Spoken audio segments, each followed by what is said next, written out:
Oke, halo guys, semuanya selamat malam. Bertemu lagi dengan kita di acara. Hari ini kita punya tema baru namanya eh Turn Back Losses. Hari ini kita disuguhi oleh bintang tamu yang ini menurut saya sih luar biasa. Kenapa luar biasa? Jenengnya Mas Rio Rizaldi. Malam Mas Rio. Malam Mas Umar. Mas Rio ini guru besar saya. Zaman dulu saya pernah belajar yang namanya trend following dari Galeri Saham. Kita kenal Mas Rio dari Kelvin, Orang Panin, dari Cirita, pokoknya tokoh-tokoh nasional lah, pasar modal Indonesia. Ketika kita masih newbie, beliau sudah menjadi tokoh, gitulah kira-kira. Itu Mas Rio ya. Hari ini kita juga ditemani sama Mas Krisna dan Om Kuswara buat technical dari Lotusnya. Sebelum kita masuk nih, sebenarnya apa sih yang kita mau bahas topik hari ini? Kita mau bahas perihal, ini kan kita semua sama nih, kita sudah lama main saham, tapi kok sering banget cut loss gitu loh. Bahkan kadang-kadang cut loss itu lebih banyak daripada cuannya gitu loh. Atau Porto yang paling penting, Porto kok segitu-segitu aja. Kita merasa kita cuan segini berapa kali cuan, tapi kalau dilihat value dari Portonya sebegitu aja gitu loh. Tapi sebelum kita bertanya langsung topik itu strateginya sama Mas Rio, izinkan saya 5 menit buat membahas apa yang terjadi di eh, global snapshot ya. Sebentar.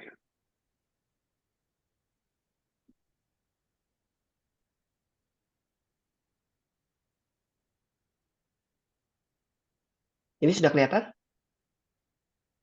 Sip. Ya, ya kelihatan kelihatan. Sudah kelihatan ya. Mm-mm. Saya cuma cepat aja kok. Nih, jadi ketika kita ngomongin market, hari ini mesti tahu juga update market yang terjadi di dunia saat ini. Global market snapshot-nya itu basically kita membahas ada 10 year yield bridge 4%. Jadi obligasi Amerika yang tenor 10 tahun itu break up gitu ya. Artinya apa? Deg-degankah gitu ya.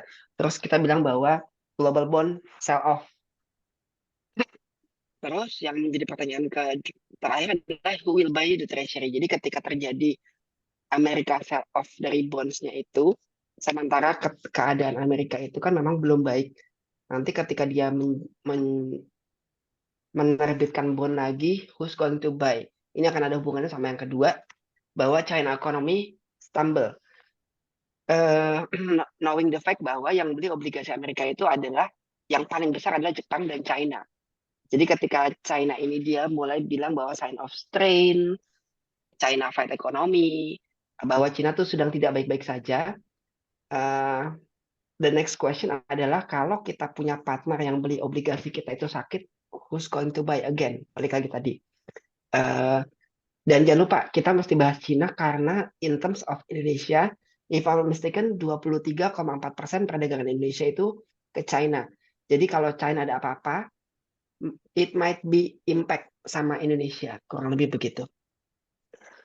Sisanya tinggal masalah ini ada yang ngomongin ini sebenarnya resesi apa enggak sih, tapi itu kayak sih nggak begitu penting lah, itu cuma cuma snapshot aja.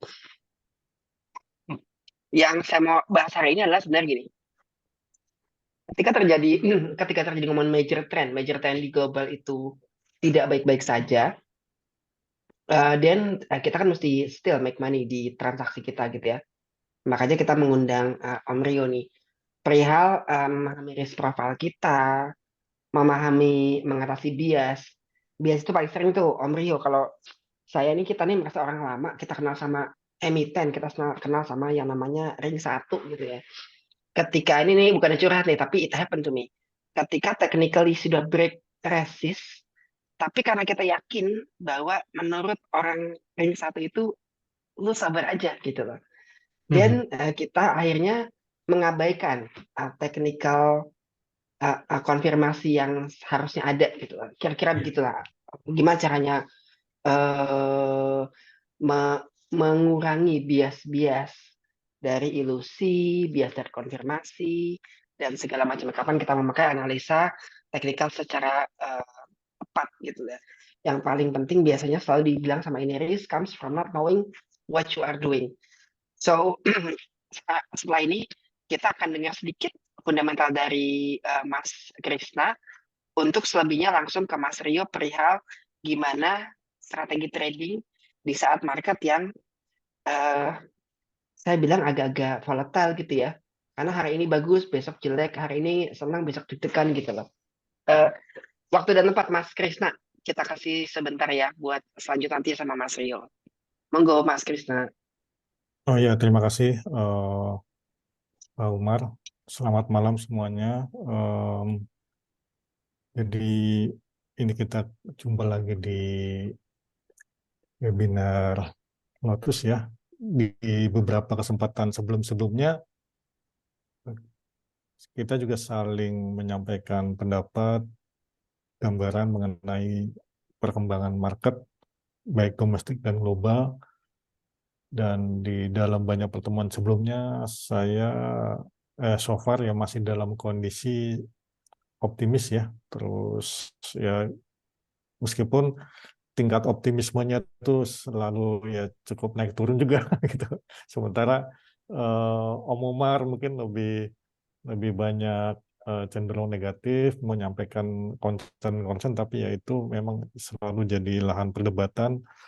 Dan ya kita market kita juga sempat di paling nggak sejak rilis laporan keuangan kemarin ya, kuartal 1 yang disampaikan akhir April ya, pokoknya startnya awal Mei lah. Jadi awal Mei sempat apa namanya, market sempat ini sebentar tapi terus kan rally ya, banyak saham yang kemudian seperti digilir aja itu semua sektor, dan saham-saham yang memang punya fundamental bagus ya dia rally sampai dengan beberapa hari belakangan ini. Tapi ternyata kemudian, ya kan, ternyata kemudian The Fed yang awalnya semula diprediksi kemungkinan sudah akan mengakhiri kampanye kenaikan suku bunganya, ternyata dalam catatan meeting FOMC yang terakhir itu terkuak bahwa mereka masih punya ambisi untuk naikin suku bunga lagi, karena Iya, alasannya betul. inflasinya masih punya risiko untuk naik ya. Dan itu sangat make sense karena memang apa yang kita lihat sekarang,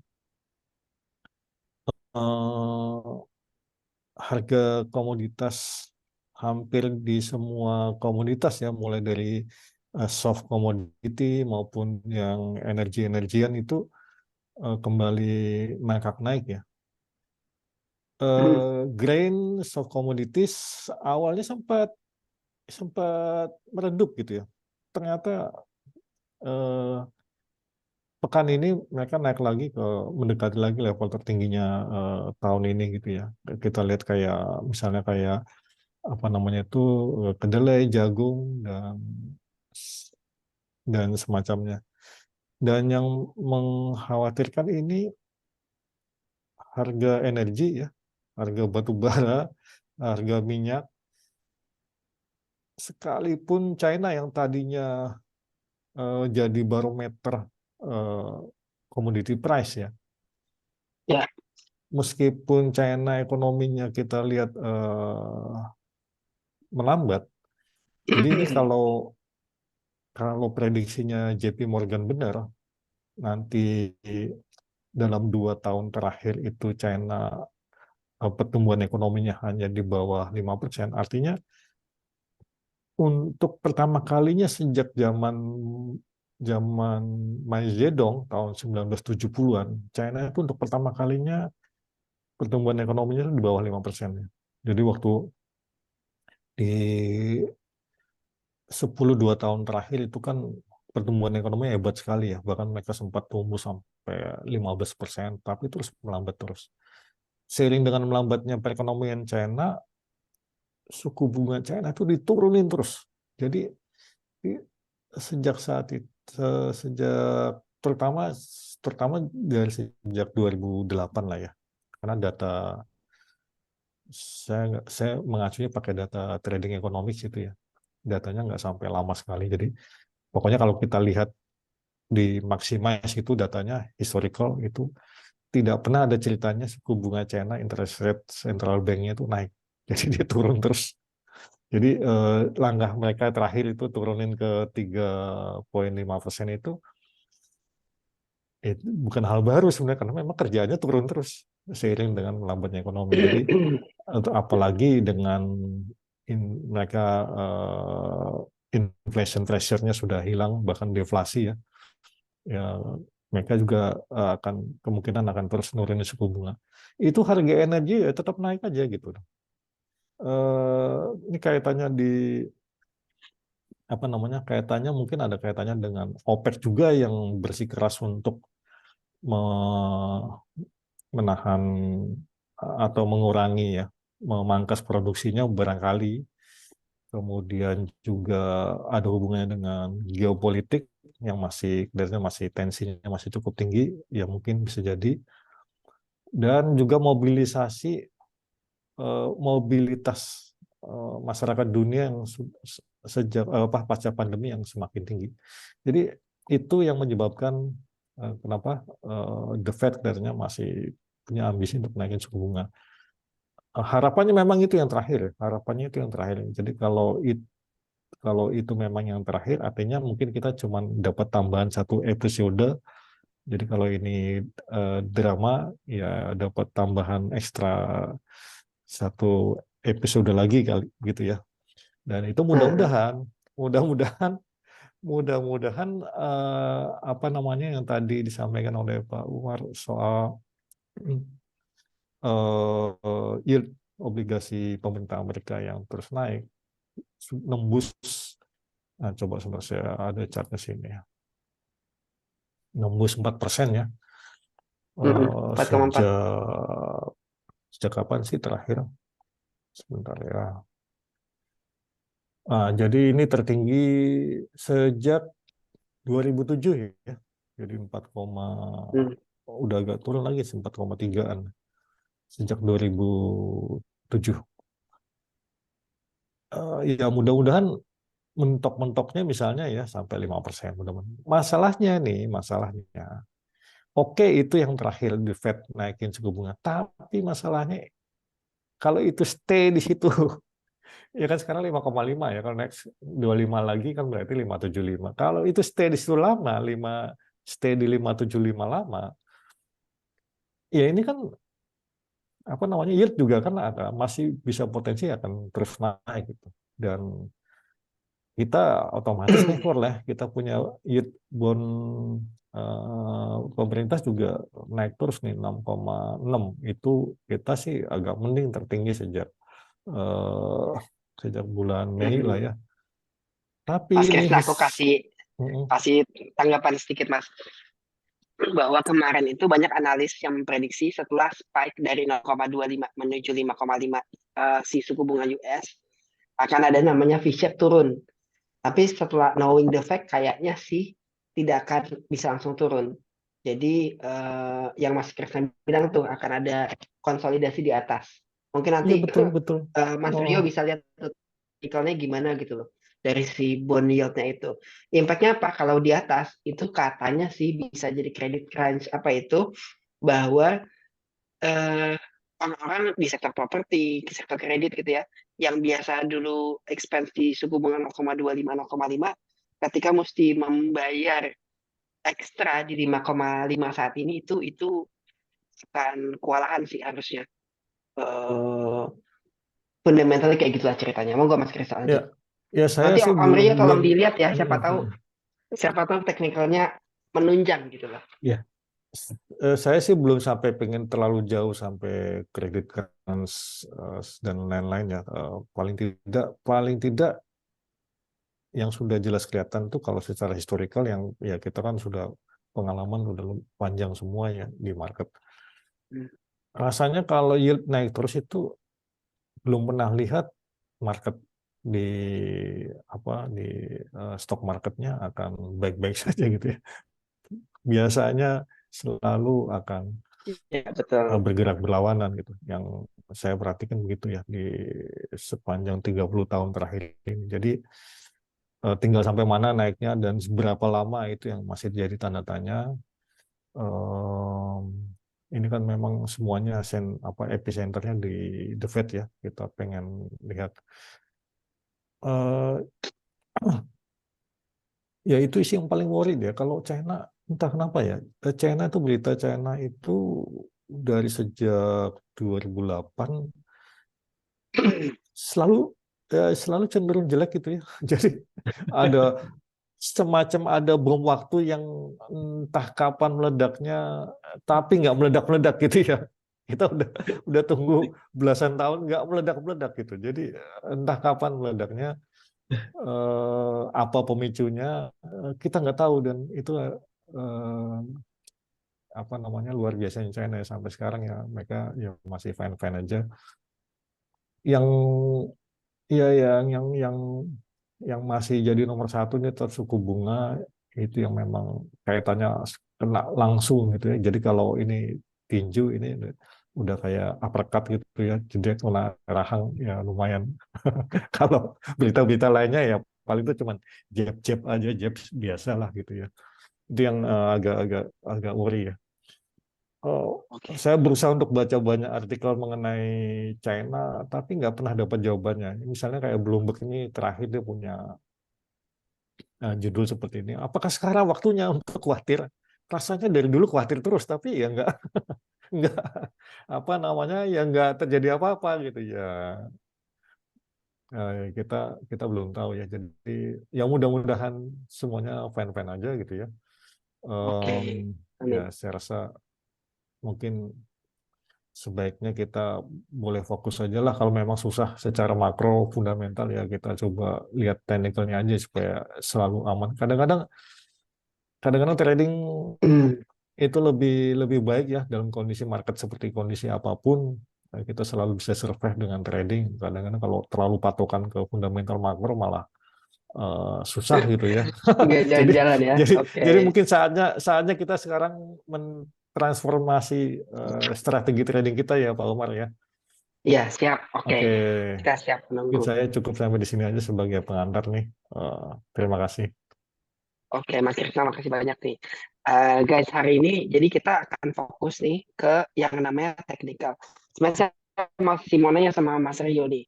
Kalau nggak salah, kalau saya dulu belajar trend following sama Mas Rio, sebelum kita ngomong apa, kita lihat major trend. Major trendnya naik apa enggak. Dan setelah major trend, baru kita bisa lihat naik turunnya. Meanwhile, kalau di fundamental, major trendnya kan kita lagi gonjang-ganjing nih. Apakah inline major trendnya fundamental sama major trendnya technical? Tapi biar lebih komprehensif, eh, kita langsung aja kita kasih waktu untuk Mas Rio menjelaskan kepada kita semua. Makasih banyak Mas Rio. Monggo waktu dan tempat O- dipersilakan.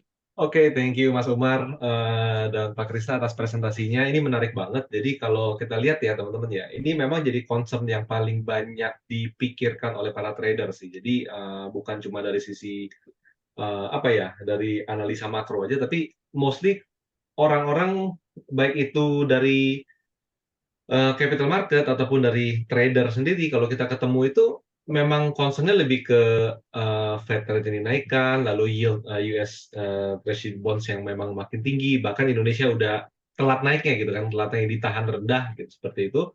Jadi memang saat ini market itu lebih cenderung pesimis sebenarnya.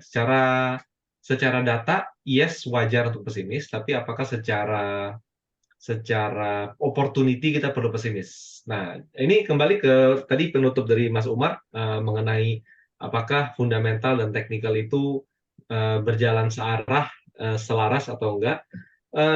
Pada dasarnya dari pengalaman yang saya temukan dari sejak cukup lama, saya di market dari sejak tahun 2004, saya nggak pernah menemukan technical dan fundamental sama-sama bagusnya. Itu itu itu yang fakta. Jadi teman-teman di sini teman-teman di sini kalau teman-teman menunggu misalnya teman-teman menunggu saya mau nunggu technical bagus, fundamental juga bagus, baru saya entry, itu jarang banget. Itu jarang banget. Pada dasarnya seperti itu. Saya pernah ketemu apa istilahnya? Ketemu momen di mana semuanya itu bagus, tapi kadang semuanya itu bagus. Itu malah sebentar lagi krisis di situ. Sebenarnya krisis. Oh, bisa Karena begitu ya?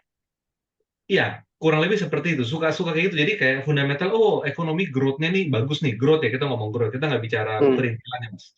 tapi kita bicara economic growth itu bagus segala macam, itu tuh biasanya udah udah pucuk gitu loh. Karena yang teman-teman perlu mengerti di sini adalah untuk teman-teman audiens ya, bahwa harga saham itu kan forward looking istilahnya. Jadi sekarang jelek, Oke. tapi nanti setahun lagi itu gimana? Sekarang misalnya sekarang ini masih kurang oke nih, ekonomi kita masih belum di-pump secara agresif nih. Tapi setahun lagi seperti apa? Atau misal company juga emiten sekarang ini emiten A ini nih nggak begitu apa ya, biasa-biasa aja. Tapi kalau ini jalan proyeknya, ini bakal jadi bagus nih. Tapi sekarang belum, masih butuh waktu Oke. setahun lagi. Jadi para pelaku pasar itu kan akan mencari barang yang nantinya bagus, tapi kalau bisa saya beli sekarang. Jadi ini sebenarnya konsepnya teman-teman, konsepnya sebenarnya sama aja kayak kita lagi mau lebaran. Hmm, Sebulan sebelum lebaran, tapi harga sapi, ya kan, ayam, dan lain-lain kan udah mulai naik tuh, udah mulai naik kan, seperti itu kan. Nah, kenapa? Karena forward looking. Oh, nanti bakal ada demand yang gede nih. Sekarang forward saya ngapain looking. dulu ya? Oke. Nah, tapi kalau bicara lebaran kan itu kan mungkin lebih agak negatif karena apa ya istilahnya ya, supply dipermainkan kan. Tapi pada dasarnya Hmm, that's economy gitu loh. That's economy bahwa kalau ada demand yang tinggi dan kita kira-kira bakal tahu ini bakal ada demand yang tinggi, entah alasan apapun, kita akan beli dulu sekarang. Nah, jadi orang yang oke. bicara beli dulu sekarang itu pasti bikin harga naik. Kenapa? Karena ini masalah teori ekonomi, demand naik, harga naik. Demand turun, harga turun. Tinggal pertanyaannya adalah kita mengconnect demand itu dengan apa? Apakah kita mengconnect demand itu dengan data fundamental?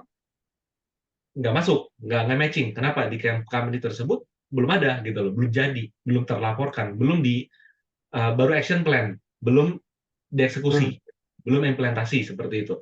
Nah, jadi yang kita connect dengan apa? Jadi pada dasarnya memang apa ya? Saya akhirnya cukup banyak berhubungan dengan fundamental dulu ketika di stockbroker juga. Saya juga pernah di stockbroker di institusi, which is institusi itu kan nggak percaya teknikal. Gitu ya teman-teman ya. Jadi iya ini betul, betul. flashback dikit ya. Institusi nggak percaya teknikal diketawain, lu ngomong apa sih gitu loh, lu ngomong apa gitu kan.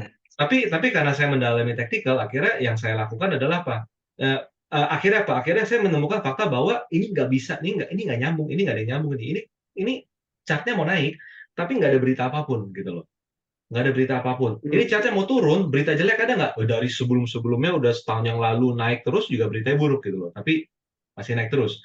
Jadi akhirnya apa? Akhirnya kita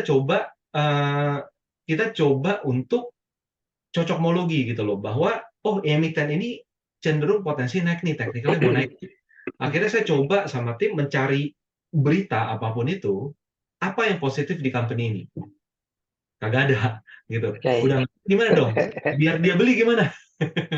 Kan gitu kan. Biar dia beli gimana gitu kan. Nah, biar dia beli, oke udah deh. Emiten nggak ada berita, industri ada berita nggak? Gitu loh. Industri kagak ada Oke. berita gitu loh. Lalu apalagi nih udah makro, lebih ke globalnya gitu, mikro makro ada berita nggak? Ada satu dua hal yang mungkin kayaknya masih logis untuk dihubungin. Akhirnya kita share ke mereka adalah fundamentalnya gitu loh, fundamentalnya. Tapi yang bisa saya Hmm, bilang di sini adalah fundamental itu sangat jauh dibandingkan objeknya, emitennya gitu, teman-teman. Nah, jadi itulah kenapa saya selalu bilang di awal saya bilang bahwa apakah fundamental dan teknikal itu bisa jalan beriringan? Susah. Itu gitu ya. susah. Mas, sorry Ah, Mas, saya tanya sedikit Mas. ya. Saya tanya sedikit. Ah, Jadi kan kalau tadi ngomongin global fundamental kurang baik, mhm. kalau dulu kan kita suka bikin kalau di institusi itu adalah top down gitu ya, top down analysis. Atasnya Yes, dulu lihat, lama-lama bayar korporasi, suka sahamnya gitu ya. betul. Kalau sekarang ini lebih memilih ke sahamnya aja ya, technically yang mana yang oke. So aku kasarnya we don't give a damn dengan major trendnya gimana, the Ah, sektoral. Yang penting si jadi bottom up itunya, teknis gitu ya, begitu ya. yes, tapi gini Mas, jadi pendekatan saya lebih ke bottom up. Tapi saya kadang bottom nggak perlu up gitu loh. Karena kalau udah ketemu bottomnya, misalnya emiten ABC bagus, ya udah kita beli. Tapi kita nggak perlu mengerti apa alasannya gitu loh. Tapi kita yakin bahwa Oke. kalau naiknya itu sustain, pasti ada nanti beritanya, kayak gitu. Pasti ada beritanya. Karena yang kita perlu ingat di sini kan kayak apa ya? Kayak sebenarnya kan ini harga saham itu kayak kita melihat ibu melahirkan gitu loh. 9 bulan Oke, lagi apa tuh? bakal lahir. Tapi kita Oke. tebak-tebakan nih, anaknya berapa kilo keluarnya, cewek atau cowok, rambutnya pirang Hmm, atau hitam atau coklat segala macam itu kan di luar kan. Tapi I know something is going happening, misalnya gitu loh. I Untuk kita orang see. lapangan, kan di situ. Nah, jadi disitulah apa ya? Disitulah tanda tanya di market, tapi somehow itu jadi peluang besar di market. Karena apa? Karena market itu bisa bablas banget gitu loh. Kalau optimis, bablas. Optimis itu gila-gilaan. Bahkan sampai keluar dari valuasi gitu loh. Valuasi dia misalnya harga 5.000, ini harga saham dari 3.000 udah 5.000, bahkan tembus-tembus jadi 10.000, misalnya seperti itu. Contohnya misalnya mungkin, I see. let's say kita ngomong Bayan lah, Bayan. Ya kan? Emiten Oke. lain naiknya biasa-biasa aja, tapi dia naiknya gila-gilaan. Kan ada efek psikologis gitu. Jadi di market tuh psikologis juga lebay gitu loh. Jadi kalau lagi positif, lebay. Kalau lagi pesimis, lebay. Nah, jadi jadi akhirnya Mas, saya di momen itu saya kan berpikir udah kalau gitu gue harus bikin pagar sih. Gue harus bikin pagar. Fundamental oke, ini seperti ini. Technical, yes ada yang bagus, ada yang jelek gitu ya. Eh, Hmm, industri mungkin ada yang oke, ada yang enggak. Tapi balik lagi at the end adalah kita mau profit gitu kan. Kita mau profit. Jadi akhirnya betul. somehow bottom analysis itu bottom up ya, metode bottom up. Itu somehow lebih nyaman buat kita, untuk teman-teman juga yang mungkin akses ke informasi minim di sana. Tapi kalau teman-temannya Oke. akses ke informasi itu bagus, top down, it's still okay, nggak ada masalah gitu. Jadi kan itu metode top down atau bottom up. Itu kan metode yang sudah masuk ke dalam akademis kan gitu kan. Jadi nggak ada yang benar, nggak ada yang salah, nggak ada yang lebih bagus, nggak ada yang lebih jelek. Cuman tinggal masalahnya kita yang mana gitu loh. Nah, kalau saya lebih memilih Oke. bottom up. Somehow dari bottom up, teman-teman ketika lagi bicara bottom up, bicara bottom emiten analysis, itu kadang kita juga bisa jadi nggak ketemu fakta. Kita nggak ketemu fakta fundamental, story fundamental, fakta Hmm, material, apapun kita nggak ketemu. Tapi ini harga mau naik gitu loh. Ini harga mau naik, Oke. apakah Oke. ketika harga tendensinya mau naik, kita jadi nggak beli karena nggak ada beritanya? Nggak bisa juga. Karena apa? Oke. Karena berita keluar belakangan. Teman-teman perlu mengingat di sini bahwa ini yang harus selalu jawab. Yang terjadi dulu, pembunuhannya dulu, atau beritanya dulu. Kan poinnya itu selalu. Ini ekstrimnya. Oh, I see. Pembunuhan dulu Oke. atau beritanya dulu. Nah, itu kan yang jadi apa ya? Itu kan yang jadi eh, nggak match gitu loh. Kalau kita mau melakukan sesuatu, tapi kita nunggu berita. Berita telat pasti gitu loh. Berita telat. Nah, kalau kita Oke. ngomong setelah berita keluar, kita ngomongin, akhirnya kita bukan analisa. Kita jadinya nggak gosip di situ. Karena membahas sesuatu Oke. yang sudah terjadi gitu loh. Yang lebih menarik Siap. lagi adalah what next, kan di situ kan. What next adalah Oke. gimana penyelesaiannya. Jadi itu yang ada di technical yang selama ini saya hadapi. Jadi saya cukup lama, bukan cukup sih, cukup sangat lama dari tahun 2008, 2007 lah ya. 2007 sampai 2016 itu saya berkutat dengan technical versus fundamental. Itu apa ya? Akhirnya saya bisa bilang bahwa itu nggak pernah nyambung. Itu nggak pernah nyambung. Oke. Tapi Oke. bukan Nah, berarti setiap bagian boleh dihilangkan. Enggak, karena ujung-ujungnya nyambung, tapi enggak sekarang. Biasanya gitu, Mas. Biasanya oke. gitu. Mas, tapi overall nih, overall. Jadi kalau misalnya ini kan ketika market volatile ini, what kind of strategi sih sebenarnya yang mesti kita terapkan? Ya. Nah, jadi kalau untuk sekarang, jadi mungkin ya saya cepat dulu di sini. Saya mau cepat ngebahas mengenai market relevansinya terhadap mungkin siklus ya. Oke, terhadap Oke. siklus. Jadi data memang nggak bagus, data nggak bagus. Apalagi mungkin kalau teman-teman ngelihat ini, IHSG seasonality gitu ya. Jadi Oke. Agustus naik, tapi September merah di situ. Hmm, September merah di sini. Nah, ini mungkin akan membuat kita langsung berpikir, aduh, makin-makin nih gitu loh. makin-makin. Nah, kan tinggal pertanyaan adalah should we worry? Kan di situ kan, should we worry? Karena apa nih? Ya, Karena kan pada dasarnya beritanya nggak bagus. Yes, kita menyadari fakta bahwa memang beritanya tuh nggak ada yang benar-benar positif lah, nggak ada yang benar positif. Apalagi secara seasonal, ya udah bulan Agustus, September kadang suka koreksi seperti itu gitu ya.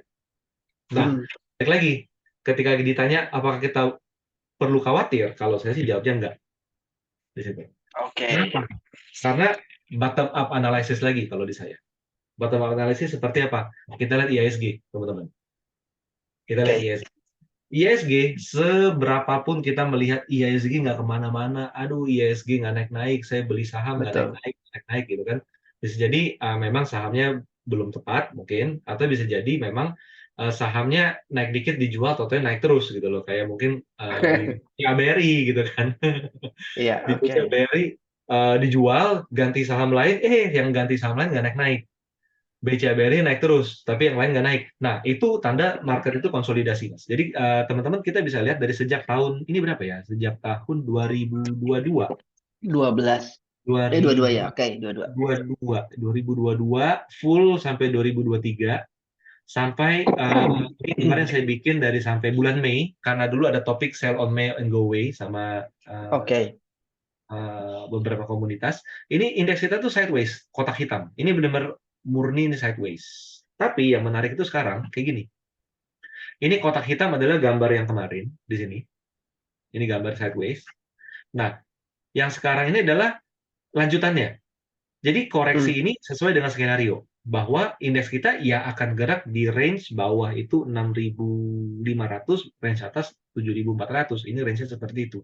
Cuma kita bermain di level tengah gitu, level tengah. Tapi yang menarik di sini adalah untuk pertama kalinya mana dia? Untuk mana dia? Kok nggak ada? Ya udah biarin deh. Untuk pertama kalinya indeks kita balik ke EMA 200 lagi, teman-teman. Di sini. Ke atas EMA 200. Oke. EMA 200. Jadi di atas EMA 200, ini simple moving average, bukan eksponensial. Jadi simple moving average. Jadi ini untuk pertama kalinya indeks kita kembali ke atas EMA 200. Jadi kalau saya share dari chart trading view langsung, ini teman-teman bisa lihat bahwa indeks kita itu yang tadinya ini sebentar. Oke, jadi kita udah bikin kotak hijau dan merah ini dari sejak Oktober 2022. Ini udah dibikin, kita tarik terus ke kanan untuk jadi backtest kita, apakah gambar ini bergerak sesuai dengan ekspektasi, which is yes, bahwa indeks kita itu bergerak di area bawah konsolidasi di sini. Relate juga dengan berita fundamental makro yang memang lesu gitu loh, yang memang nggak bagus buat kita di sana. Jadi bermain di bagian bagian bawah. Jadi bagian hijau ini kosong. Jadi indeks kita tuh belum pernah bikin orang seneng aja istilah gitu. Oke. Ya kan? Tapi ini teman-teman, jadi ini baru pertama kalinya indeks kita itu kembali ke atas EMA 200. Jadi kita di Galeri Saham kita menggunakan MA itu selalu 50, 100, 200. Simple moving average. MA 200 itu jangka panjang, MA 100 jangka menengah, MA 50 jangka pendek. Itu kayak tahun, semester, kuartal, itu kategori frame-nya. Jadi dengan kondisi dia berada di atas MA 200, artinya sebenarnya tanpa kedengeran, tanpa diomongin, sebagian besar pelaku pasar itu udah mulai optimis. Walaupun nggak diomongin. Gitu, teman. Walaupun nggak diomongin. Karena apa? Karena IHSG, harga rata-rata saham di Indonesia, itu udah di atas rata-rata 1 tahunnya. Jadi istilahnya lebih banyak yang ngebeli daripada lebih banyak yang ngejual. Karena di atas EMA 200. Itu psikologi di EMA 200. Kayak gitu. Nah, jadi kalau ngelihat seperti ini, saya sekarang dalam mode optimis. Walaupun secara cyclical ini kurang, ini Agustus ya, bulan September itu kurang segitu oke. Tapi kalau melihat IHSG, karena kita pendekatannya adalah bottom up, ini adalah ini kita layak untuk optimis, kayak gitu. Nah, yang menarik di sini mungkin kita tambahin sedikit coretan garis. Mungkin teman-teman sangat mengenal garis semacam ini. Maka ini adalah sebuah bullish pattern gitu kan. flag. Jadi let's see IHSG kita sudah di atas EMA 200, which is cukup lama. Ini dari sejak bulan Juli, awal Juli. Jadi udah Juli, Agustus, udah hampir 2 bulan dia di atas EMA 200. Itu sebuah konfirmasi yang bagi saya oke. Lalu dia juga somehow terbentuk bullish flag. Jadi pada dasarnya kita bisa expect indeks kita ini untuk bergerak setidaknya positif ke area hijau di sini. Area hijau di sini. Asalkan dia nembus flagnya. Di situ. Tapi kalau mau lebih firm lagi, artinya di batas merah dan hijau ini adalah dia menembus 7.000. Indeks 7.000. Di atas 7.000, it's gonna be good moment gitu loh buat kita, teman-teman. Ini naik IHSG. Nah, jadi ini kurang lebih mengenai IHSG. Jadi walaupun saya mencoba melihat beberapa data fundamental segala macam, memang kok nggak. Jadi kan sekarang kan kondisi gini ya. Kita ngelihat IHSG potensial nih. Potensial. Teman-teman pasti kalau melihat ada saham yang katanya bagus pun pasti cari beritanya. Nah, IHSG juga saya mau cari beritanya. Kagak ada yang bagus. Jadi benar-benar belum ada yang bagus gitu loh, belum ada yang bagus. Tapi teman-teman harus mengerti juga bagaimana cara kerja media di sana. Cara kerja media adalah gini, mohon maaf, bukan ofensif, tapi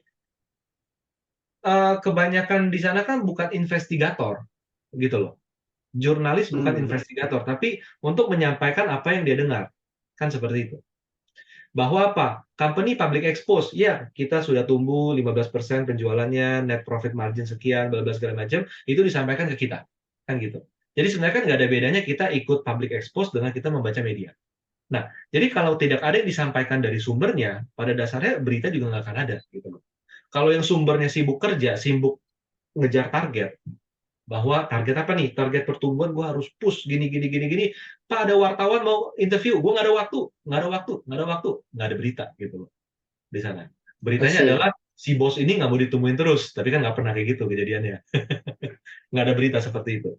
Nah, jadi nggak ada berita karena apa? Nggak ada berita karena memang belum ada publikasi. Mungkin kita bisa tunggu nanti di next period of public expose gitu loh. Kayak kemarin kan laba bersihnya itu kan laba emiten kan somehow ada yang bagus ada yang jelek kan, memang seperti itu. Jadi kita akan tunggu momen-momen seperti itu lagi. Tapi sebelum momen itu muncul, atau momen seperti momen ketika nanti the Fed rate menyelesaikan kenaikan the Fed mensudahi kenaikan Fed rate, mulai menurunkan. Itu mungkin kapan? Mungkin apakah 3 bulan lagi, apakah 6 bulan lagi? Tapi kita perlu ingat market selalu looking forward, tapi di sini bicara market ini adalah smart money ya. Jadi kita mungkin akan lebih mengikuti. Kita kalau retail, kalau saya menganggap saya retail, itu kita akan mengikuti. Tapi pada dasarnya kalau kita bisa menganalisa di dasar, bottom up analysis, maka kita somehow ketemu opportunity yang tidak banyak dilirik orang, padahal itu ada gitu, Mas. Itu di sana. Dan itulah ranah teknikal. Itu ranah teknikal. Mas, aku tanya dikit, Mas. Tadi kan udah ketemu bahwa kita sudah masuk ke EMA 200, sudah break ke EMA 200. Bersama kan sebenarnya indeks itu ada pembobotan bahwa yang membuat kita naik EMA 200 itu mungkin adalah gaban-gabannya gitu loh. Iya. Ada BCA, BRI gitu. Sebab saya punya saham nih, saya punya saham X gitu ya.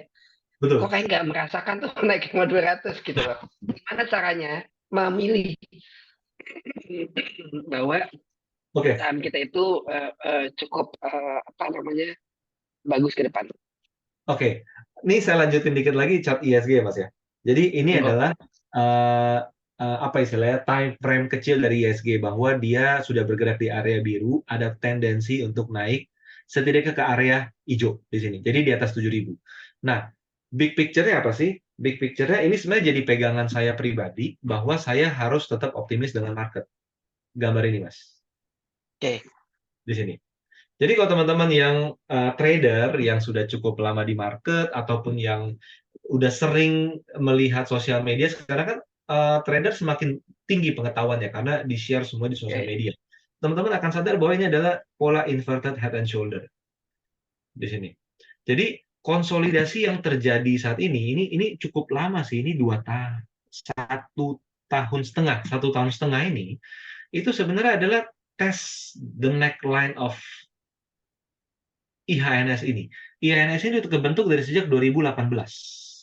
2018 sebelum 2019 yang ada gonjang-ganjing pasar modal, saya nggak perlu sebutkan, sebelum pandemi, sebelum apapun itu. Jadi istilahnya kalau kita melihat kalau kita melihat bahwa market itu pesimis dengan indeks, dia tidak akan bermain di atas. Dia akan turun terus ke bawah, dia akan longsor. Dia nggak mungkin bikin high low di sini, dia pasti akan longsor. Contohnya apa, teman-teman? Contohnya saya sebutnya sahamnya. Yang saham tahun 2020-2021 itu berjaya, sekarang bagaimana kabarnya? Contoh, Arto, apalagi Farmasi, KF, Inaf, IRA, apalagi macam-macam, ADMR, ya kan, BMHS segala macam. Nah, kalau orang nggak mau beli sahamnya, itu akan longsor kayak gitu. Tapi kalau di indeks enggak di situ. Jadi pada dasarnya ini adalah pertempuran, bukan pertempuran. Ini adalah fase penjualan orang-orang yang pesimis. Di sisi lain, fase pembelian orang-orang yang optimis di sana. Tapi melihat gambaran besar seperti ini, pada dasarnya saya dengan teknikal saya bisa bilang bahwa yang optimis mungkin jumlah kepalanya lebih dikit, tapi uangnya lebih banyak. Oke.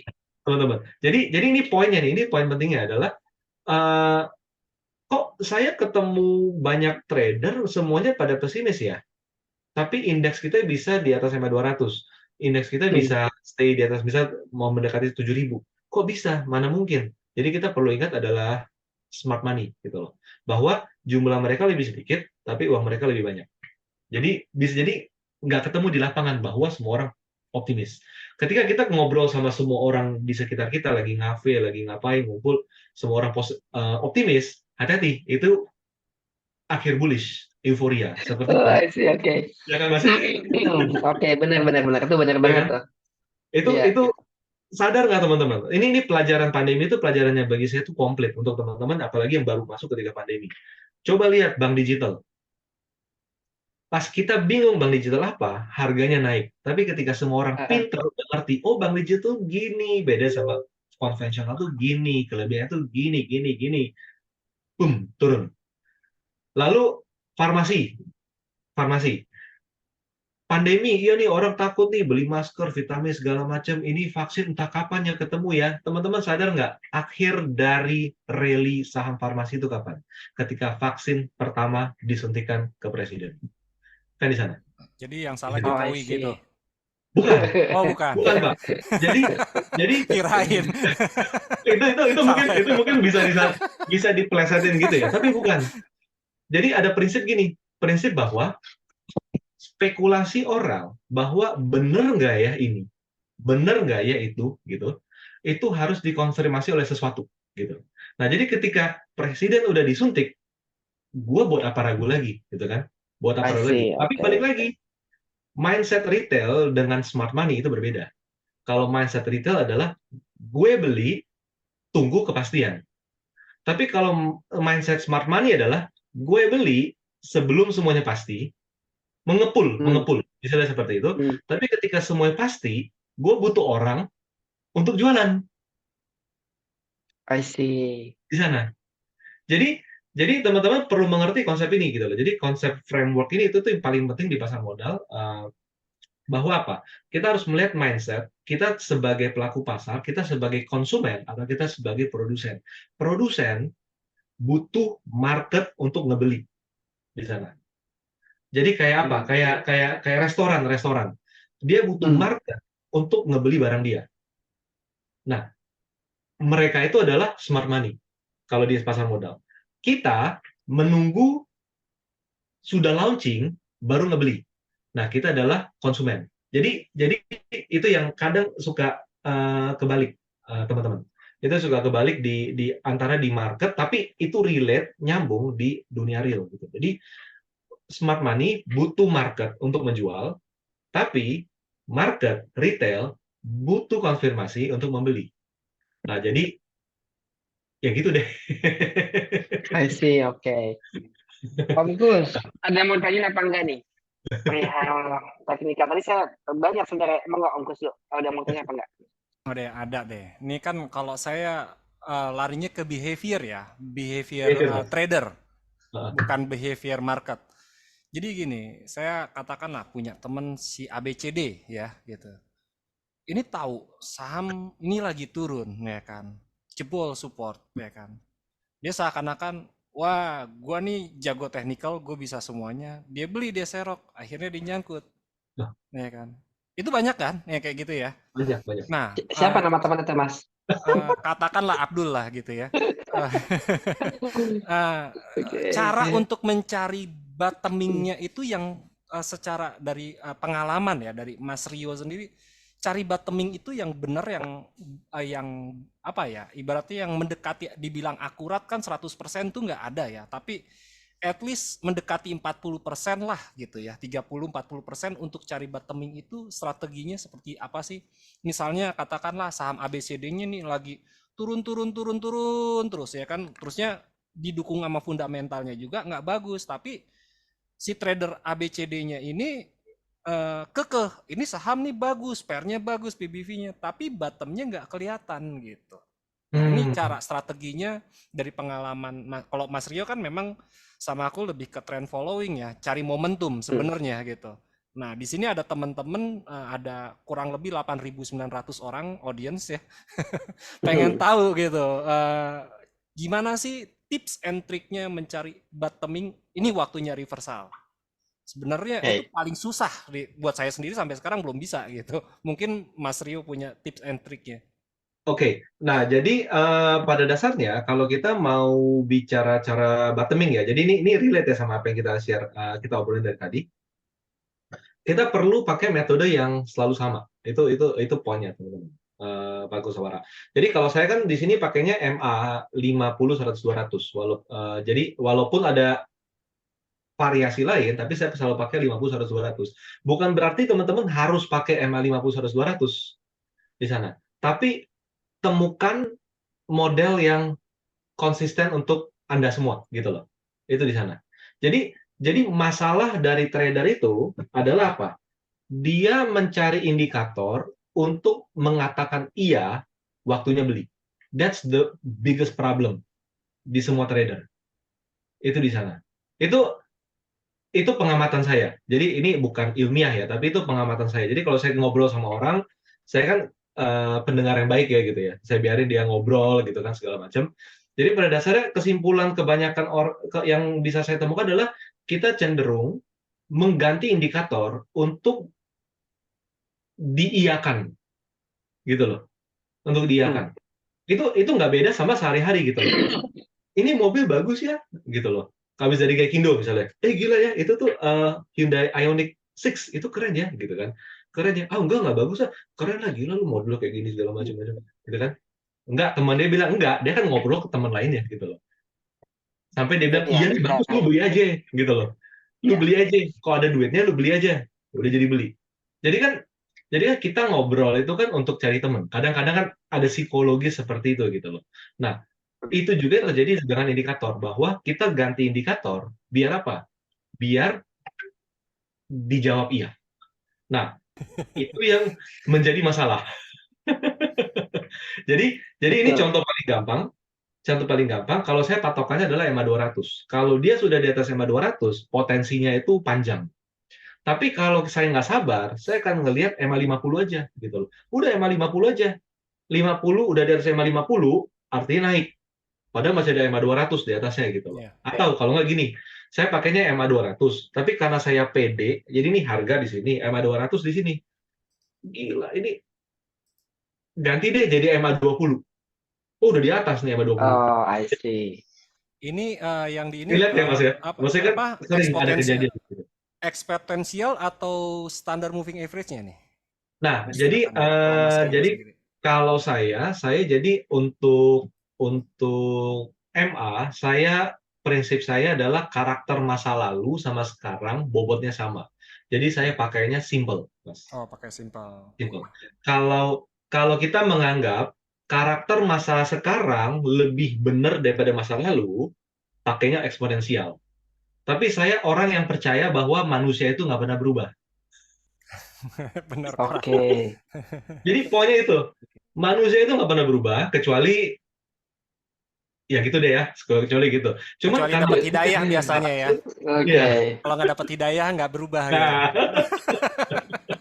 Mas Rio, aku nanya dong, Mas Rio. Itu kalau MA biasanya kan agak terlambat tuh. Jadi iya, Mas Rio ini kayaknya orang yang nggak apa-apa terlambat, yang penting confirm, gitu ya? betul. Tapi terlambatnya kadang masih oke kok Mas, gitu loh, masih oke. Contoh-contoh. Ini sekarang saya kasih contoh di saham apa ya yang bullish banyak sekarang apa ya? Sekarang lagi rame ini BRMS, coba deh. BRMS belum. BRMS Kalau belum. kalau nggak salah baru crossing MA 50 sama 200-nya baru crossing hari ini. Belum. Auto. Auto Saya bullish ya. akan auto boleh deh, auto deh, auto. Seger juga tuh. Tadi saya ngeliat Seger. Instagramnya galeri saham tuh ya. Auto sebenarnya agak apa ya, agak sulit. Seger. Seger tuh kita juga nge-track tuh di seger tuh. Jadi pada dasarnya gini, ini MA 50 warna merah, lalu MA 100 warna biru, warna hijau tuh MA 50. Saya selalu tebelin yang warna merah karena ini yang paling penting. Ya, karena ini turn point ya. Oke.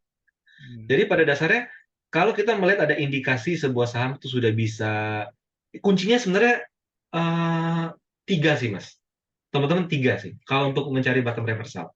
Pertama, dia sudah di atas MA 200. Itu yang pertama. Hmm. Kedua, jarak MA 200 ke MA lainnya itu nggak jauh. Udah deket. Jadi asumsinya apa? Nggak lama lagi MA 50 di atas MA 100, di atas MA 200. Oke. Di situ. Jadi itu yang nomor dua. Nomor tiga, belinya pas breakout. Jadi itu udah sequence-nya kayak gitu, Mas. Jadi ketika kita melihat bahwa wah ini ada breakout nih, ada breakout, lalu habis itu dengan breakout ini dia di atas MA 200, jarak 50 ke 100 juga nggak terlalu jauh. Nah, itu kadang itu bisa jadi kita melakukan spekulatif buy. Itu di sana. Nah, teman-teman coba lihat ya. Saya mau pasangin ini kita materinya nggak presentasi kaku lah ya, jadi kita langsung ngobrol aja ya. It's okay. Ya, monggo Mas. Aman. Stokastik. Ini pasti banyak banget orang yang pakai stokastik Iya. di sini. Nah, teman-teman perhatiin. Di sini. Ini jual nggak? Jual, Wow. ya kan? Bener kan? Koreksi di situ. Tapi kalau kita ngulang di sini, jual nggak? Pasti jual. Karena pengalaman masa lalu berhasil. Ya kan? Karena pengalaman masa lalu yang kiri ini berhasil. Stokastik di atas, saya jual, koreksi kok ini. Oke. Nah, ketika terjadi di sini, ini jual nggak? Jual pasti. Kan gitu. Arti ini jual. Tapi beda hasilnya. Kayak gitu loh. Beda hasilnya. Karena apa? Karena pertama, secara MA, dia sudah sangat menarik di situ. Yang kedua, kalau dulu sebelum breakout, dia udah naiknya panjang, Mas. Teman-teman bisa lihat di sini naik dari bawah ke atas itu udah 93%. Sebentar. Saya ganti dulu ke sini. Dari bawah ke atas hampir 90%. Pasti capek. Oke. Nah, tapi ketika di sini, dari bawahnya ke atas itu 20%. 20%. Jadi walaupun sama-sama overbought, jenuh beli, stokastik, tapi tidak secara tren. Karena pada akhirnya kalau tren sudah terbentuk, which is tren itu kita melihat dari salah satu adalah moving average, kedua dia membuat higher high, higher low, low-nya itu makin lama makin naik kan ya, dari sini makin naik low-nya. Nah, akhirnya apa? Overbought yang ada di stokastik itu sudah nggak berlaku lagi. Jadi sebenarnya ketika momennya udah seperti ini, kita nggak boleh pakai stokastik. Di situ, teman-teman. Bahkan ya teman-teman ya, kalau teman-teman di sini yang suka pakai stokastik atau RSI, coba cek deh ke mana ya, ke rumus stokastik Investopedia Investopedia. mungkin ya, Investopedia ya. Heeh. Jadi stokastik itu ada rumusnya itu ini. Jadi rumusnya itu pokoknya atasnya saya agak lupa apa. Nah, dibagi itu adalah yang namanya adalah volume. Sebentar. Dibagi namanya volume.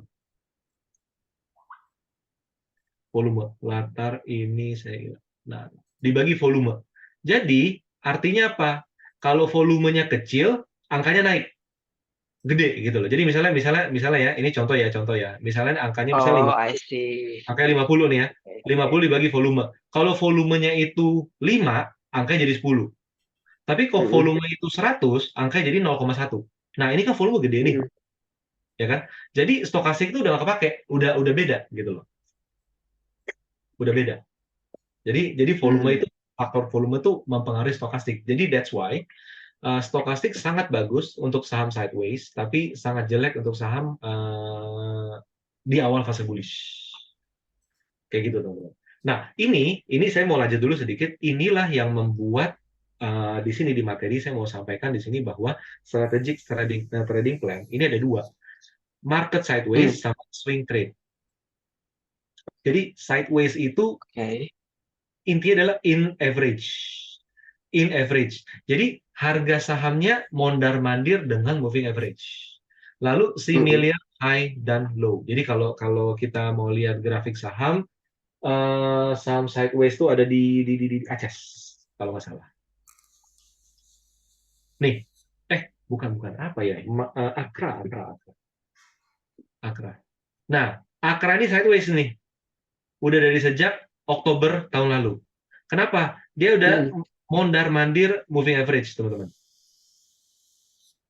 Ini untuk Akra di sana.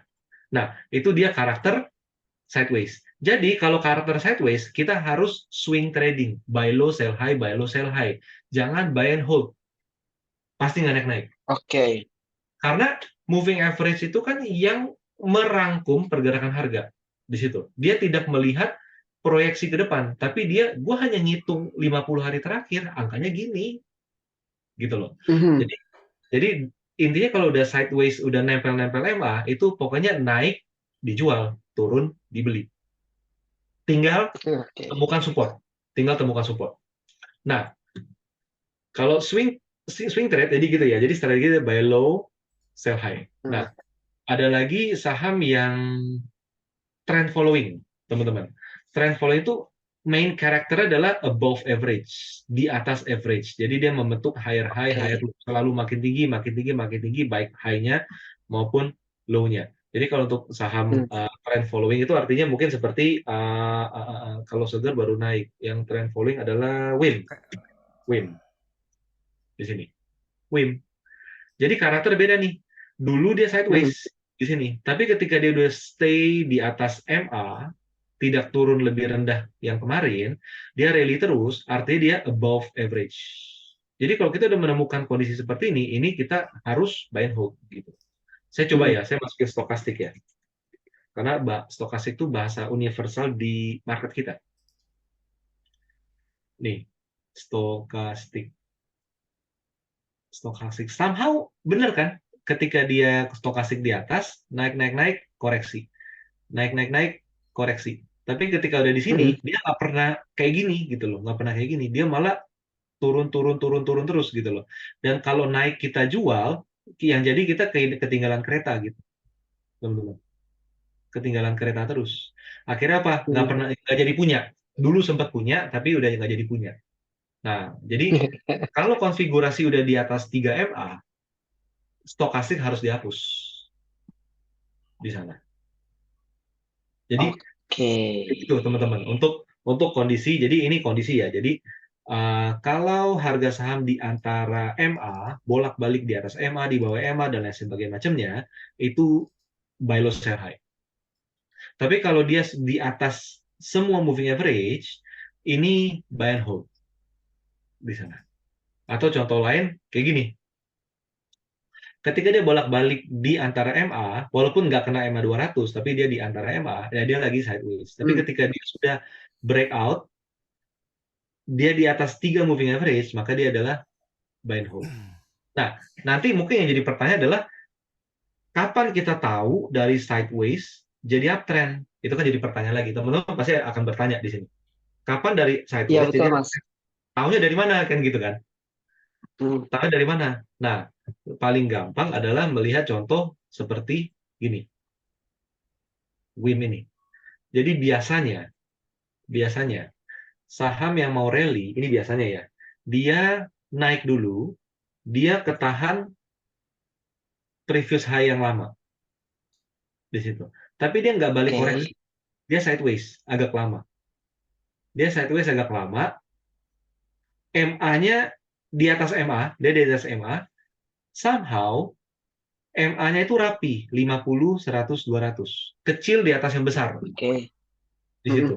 Hmm. Nah, biasanya kalau Oke. udah seperti itu, yang kita tinggal tunggu adalah momen dia breakout Breakout. Oke. di situ. Jadi kalau teman-teman para trader di sini kalau mau mencari saham yang berpotensi bullish, somehow buying weakness nggak dapat di situ. Kalau kita mau buy and hold, tapi kita beli sahamnya yang sideways seperti ini, nggak naik-naik. Ujung-ujungnya, Mas Rio, aku nanya. Mas Rio, aku ya, nanya. ah, Itu kan ada 3 puncak gitu ya di konsol itu gitu ya. Biasanya kita suka bilang kita titip sendal gitu loh. Titip sendal yes, pas breakout baru nambah gitu loh. ya. Tapi kalau ternyata dia bikin triple top artinya dia turun lagi, dan itu gimana? Nah, What should we do? skenario, oke, ini menarik nih Mas. Skenario dia bikin triple top, itu kecil di sini Mas. Kenapa? Ini lantainya banyak Mas. I see. Beda ya, beda kalau kita nggak pakai MA nih. Kalau kita nggak pakai MA, jadi gini nih. Ini hilang, ini hilang, ini hilang. Kita boleh khawatir. Nah, ini belum ada nih. Masih kayak gini Mas ya. Ya kan? Masih nggak ada nih. Wah, ini apalagi kayak gini grafiknya nih. Waduh, ini bikin apa ya? Apa sih istilah dojinya tuh? Pokoknya buruk aja. Ya kan? Ini bakal triple top nih atau at least double top yang di kanan ini kan. Double top gitu kan. Bahaya gitu kan. Tapi ternyata kalau kita lihat seperti ini kan jadi jelek banget nih. Jelek banget. Nah, that's why MA itu jadi second opinion. Tapi yang systematic. Enggak kok, ini di atas kok. Sekoreksi-koreksi dia kalau dia kayak gini nih. Kuat di sini. Lewat nih semuanya. Bullish gitu loh. I see. Oke. Di situ. Jadi itu yang teman-teman perlu lihat mengenai swing versus trend following. Jadi ada saham-saham yang cocoknya itu swing. Udah pokoknya swing is my life. Itu contohnya kayak KLB misalnya ya, kayak KLB. Ini udah pasti swing. Udah pasti Nggak, soalnya saham. gini, Mas Rio. Aku suka sama Mas Rio ini. Metodenya simpel. Jadi metode teknikal kan macam-macam tuh ya. Kita mencoba bawa pakai Fibonacci, ngitung berapa. Kita pakai segala macam yang susah-susah lah gitu ya. Kalau Mas Rio ini hobinya MA doang gitu, tapi cakep dan terpercaya. Karena MA itu ya moving average-nya dalam 50 hari, 100 hari dan segala macam itu gitu loh. Betul. Tanpa membuat satu indikator yang susah, yang simple, tapi kita memahami paten gitu loh. Itu sih Ya, yang hebatnya dari Mas Rio sih menurut saya nih, gitu. thank you Mas. Tapi maksudnya gini ya, Oh, Mbak, teman-teman, lanjut Mas. maksudnya bukan berarti wajib pakai MA 50 100 karena setiap orang pasti punya metode andalannya. Tapi coba tanyain lagi, metode andalan yang dipakai itu selalu dipakai atau diganti-ganti. Jadi kadang ada metode andalannya tuh banyak gitu loh. Saya pakainya ini banyak, tapi itu andalan. Akhirnya apa? Nggak bisa gitu loh. Jadi metode andalan itu tidak pernah salah kalau kita pakainya itu aja gitu loh. Jadi learning something new every day itu somehow udah nggak berlaku di pasar modal sih kalau di saya. Itu Oke. Jadi lebih ke Jadi konsistensi ya jadi nggak untuk ini konsisten ya. Mas. Iya, jadi nggak konsisten. Jadi istilahnya kalau sekarang kita harus jadi spesialis kan. Jadi teman-teman di sini, saya yakin teman-teman di sini di trading saham bukan untuk ngapain sih trading saham? Oh mau belajar gitu. Enggak, mau cari uang kan gitu kan, mau cari uang. Artinya kalau udah bicara Betul. cari uang, kita harus jadi spesialis gitu loh. Jadi kita udah bukan lagi kayak anak SD yang les basket, les Mandarin, les Inggris, les ini, les gitu. Tapi kita hanya belajar apa yang paling ngena ke profesi kita kan. Jadi that's the psychology yang kita perlu pasang gitu Mas di kitanya gitu. Tinggal Oke. nanti MA, moving average, MA 50, 100, 200. Itu kita udah tahu konsepnya, tinggal nanti memang ini mungkin waktu terlalu pendek untuk saya jelaskan, tapi pada dasarnya how to entry-nya, gimana simpennya, gimana exit-nya, itu memang ada apa ya? Ada yang lebih detail yang perlu dibaca gitu loh. Tapi pada dasarnya adalah kita setidak nyamannya punya posisi pada saham yang kayak gini, nggak nyamannya kita tetap kasih kita profit gitu loh. Kita belum bicara how to exit, how to average up misalnya gitu ya. Kita belum bicara di sana. Tapi setidak nyamannya kita, ini kok naik terus ya, punya saham untung bingung, naik terus, aduh bingung gitu kan. Tapi at least endingnya naik. Kenapa? Karena dia di atas MA, dia berada di atas indikator moving average. Ini adalah moving average dia, 50, 100, 200. Tapi jangan sampai kita seperti ini. Kita dengar berita bagus, sangat yakin, lalu kita tambah terus, tapi bentuknya udah kayak gini.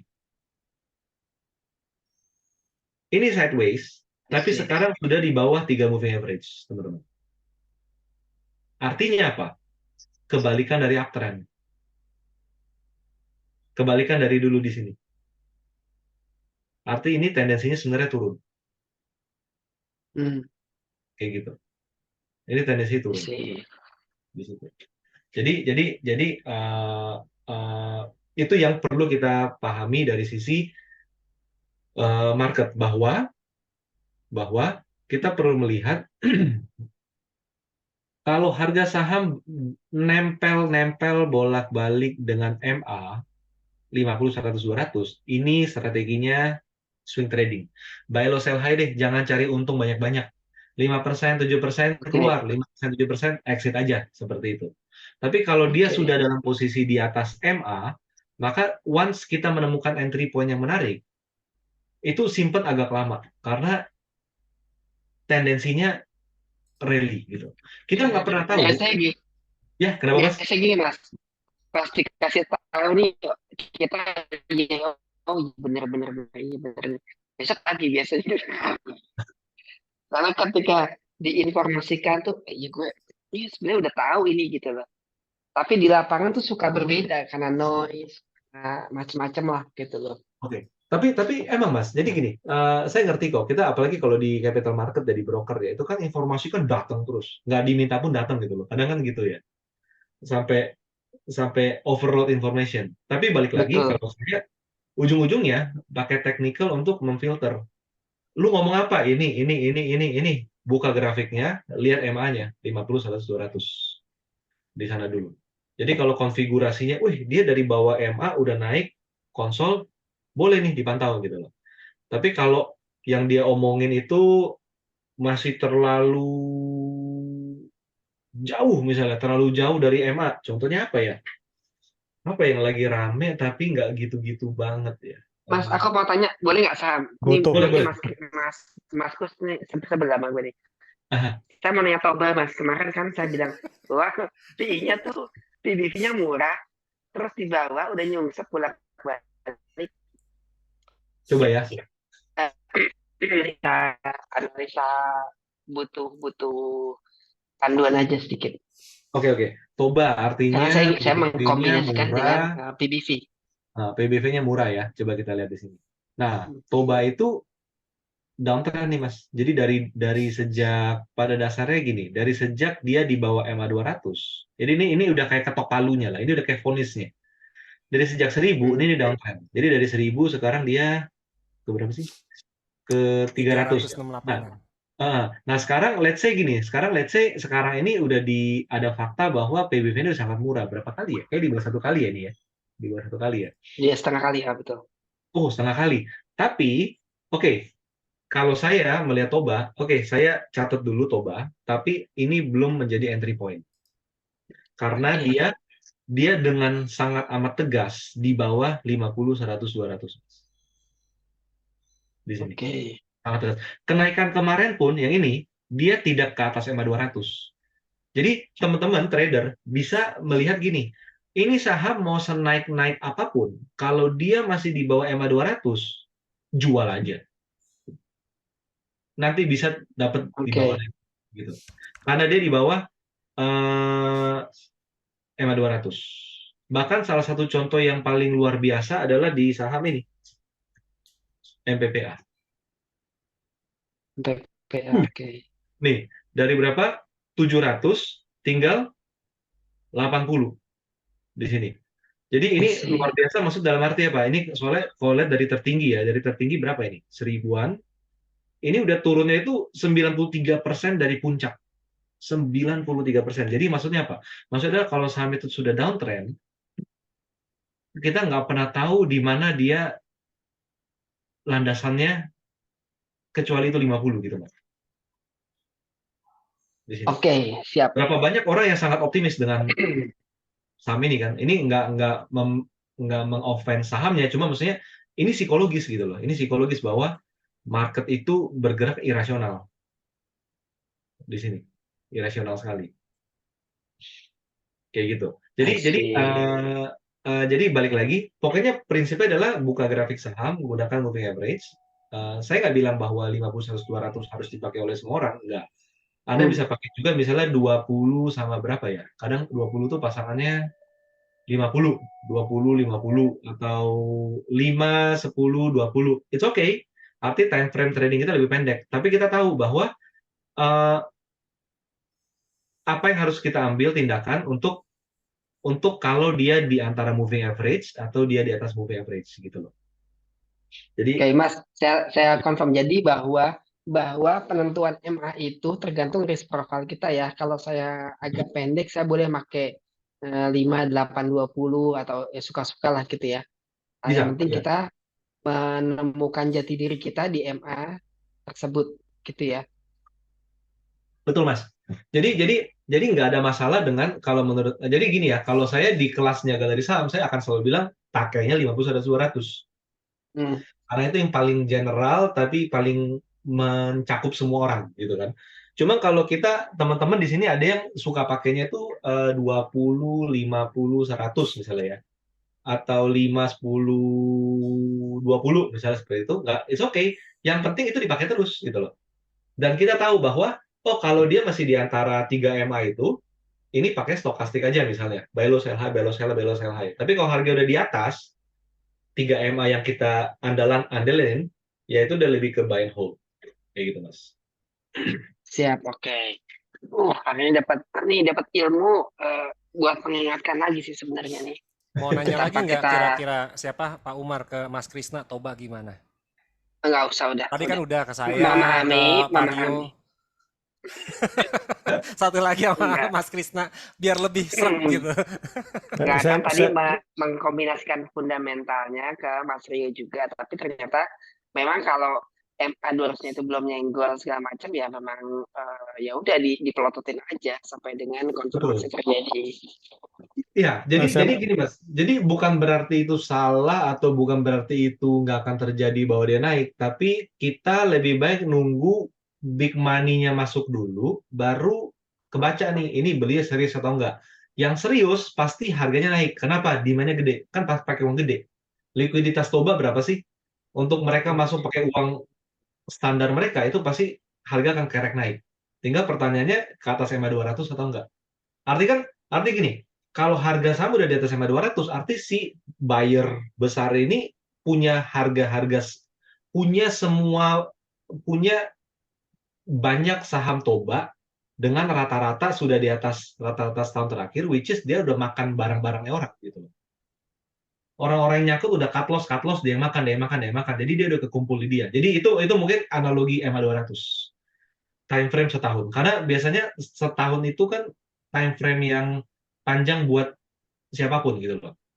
Trader maupun investor. Investor ngumpulin setahun penuh itu juga panjang gitu. Jadi kalau dia udah di atas EMA 200 artinya itu udah serius. Biasanya gitu. EMA 200 nggak boleh nembus balik lagi ya, tapi harus sideways. Biasanya sih gitu sih yang saya lihat. Siap, oke. Mas, Gus, mau tanya apa enggak? Ya. Ada yang mau tanya apa enggak? Saya coba tanya Mas Rio. Iya. Kita udah tahu tadi ya ininya triknya, cuman pengen tahu lagi Mas Rio punya stock universe untuk memfilter saham-saham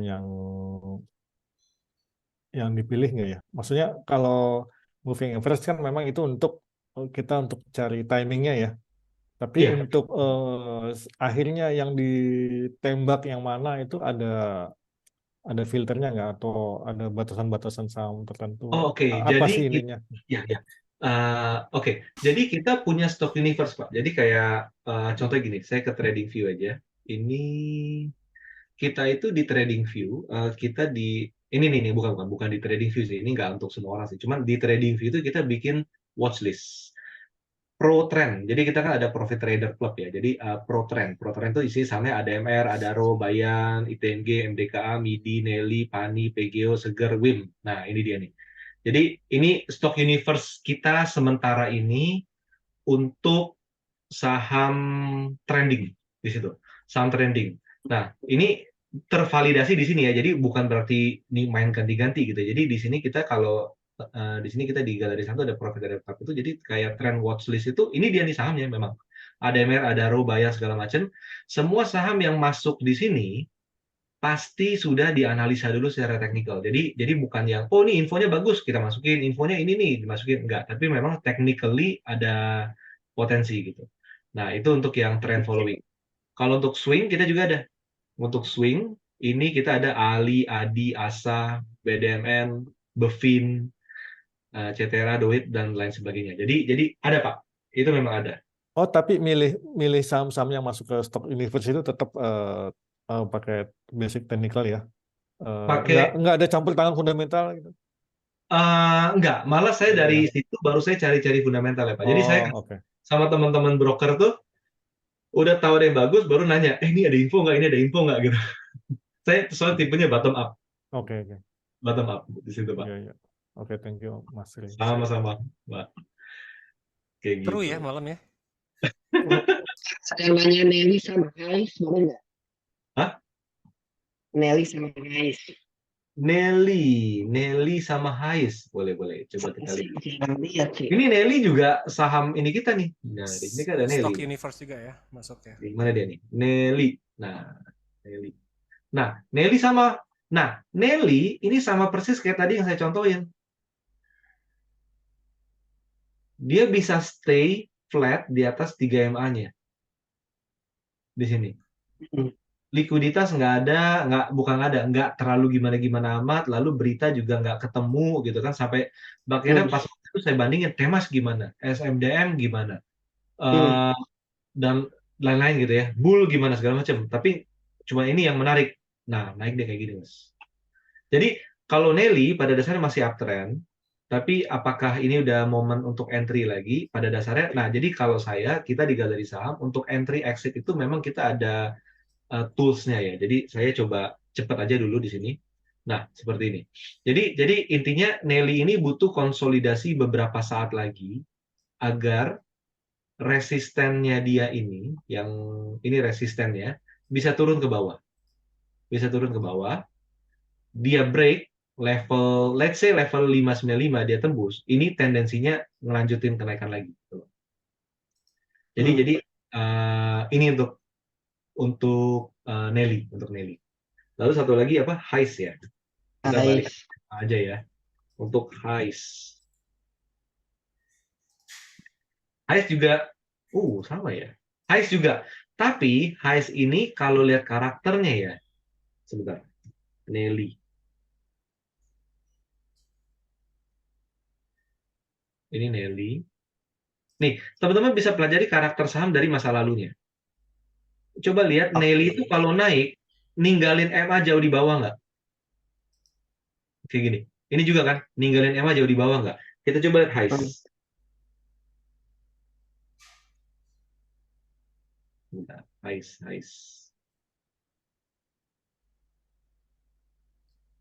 Tetot. Error nih. Wah. Saya ganti itu. Ya, tradingnya slow nih. Oh, jam 8 biasanya orang lagi pada buka. Highs, coba ya. Jadi kalau saya lihat highs tuh naiknya nggak akan semulus Nelly. Karena karakter naik dia itu, nih dia baru IPO sih ya. Tapi karakter naik dia itu naik, turun, diturunin, Mas. Teman-teman lihat di sini, untuk tadi ada yang penanya highs ya. Nah, highs itu kalau udah naik, pasti ditempelin MA lagi. Udah naik, ditempelin ke MA lagi. Ini dari dulu kayak gitu. Udah naik, ditempelin ke MA lagi. Jadi karakter dia itu lebih slow dari Nelly. Oke. Kayak gitu. Jadi maksudnya apa? Highs kalau naik ada kesempatan kita bisa jual dulu untuk buy and weakness di harga yang lebih tinggi dari sebelumnya tentunya, tapi ada kemungkinan dapat. Tapi untuk kayak Nelly ini lebih kecil kemungkinannya karena dia kalau naik itu benar-benar tajam. Itu karakternya. Oke. Kayak gitu, Mas. Oke. Siap. Mas, aku mau nanya dong satu aja yang lain. Ah, Ada saham yang gimana? udah ada perbaikan secara fundamental namanya Bukopin. Tapi sahamnya di Apa? bawah terus gitu. Bukopin. BBKP. Nah, BBKP. let's see Kalau ya. mau entry kira-kira kapan sih ini? Apa masih jauh Nah, juga ya? ini masih di Aja. bawah 200.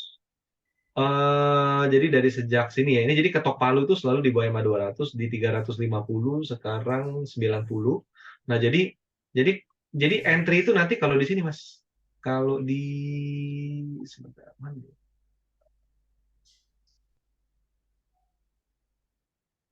Kalau udah bermain di sini.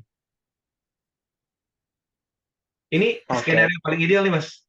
Ini skenario yang sangat ideal kalau terjadi karena ada 3 nih. 1,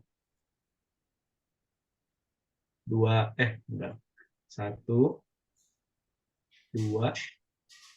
Ini EMA 200 kan? Sebentar. Nah, ini EMA 200 juga barengan nih. Di sini kan?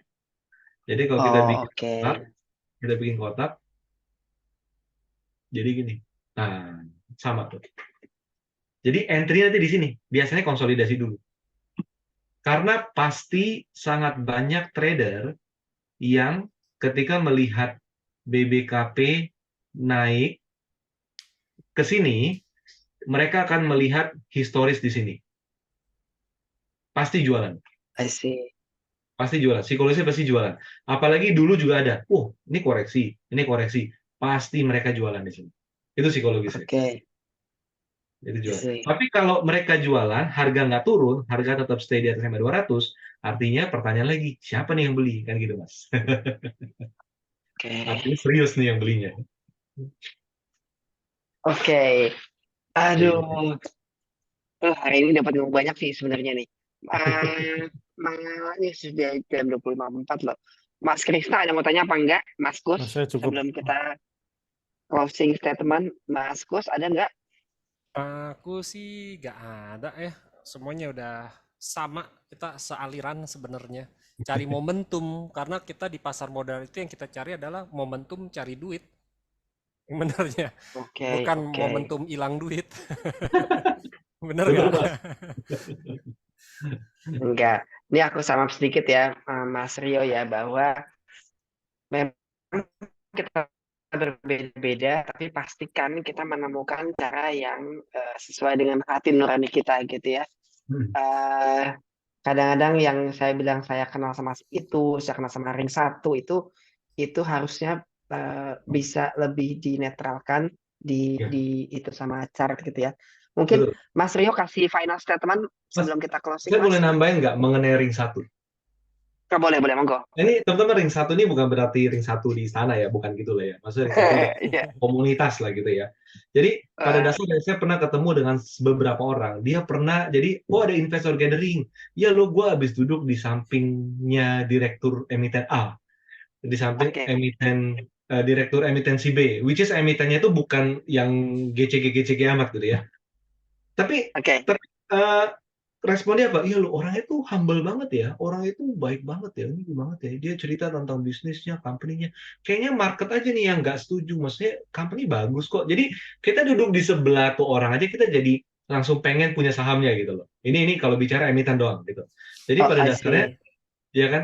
Pada dasarnya, apa ya? Yang di sebelah kita itu dia pasti harus membawa nama company gitu. Jadi dan apa ya? Dan istilahnya kita nggak setiap hari ketemu dia gitu kan. Jadi pada dasarnya eh, ini baru level itu, baru level beda sama kalau Mas Umar ring satunya kan beda nih, player nih kan ya. Nah, gitu kan. Nah, jadi pada dasarnya kita tetap harus di stock market itu, ini closing statement sih jadi. Di stock market Ya, itu oke, kita monggo. harus kritis dan minta bukti. Mana buktinya? Gitu loh.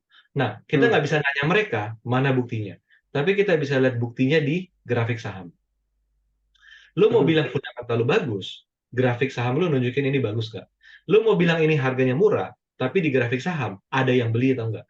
Kalau dibilang bagus, bagus, bagus, tapi harganya di bawah rata-rata 1 tahun terakhir, artinya orang lebih banyak ngebuang daripada ngebeli. Tapi ketika nggak ada berita, belum ada berita nih, nanti mungkin ada berita. Tapi harga sahamnya sudah di atas setahun terakhir rata-rata, artinya ada orang yang ngumpulin, ada orang cut loss, dia beli, ada orang cut loss, dia beli. Itu istilahnya gitu kan, harga dari atas ke bawah udah di atas EMA 200.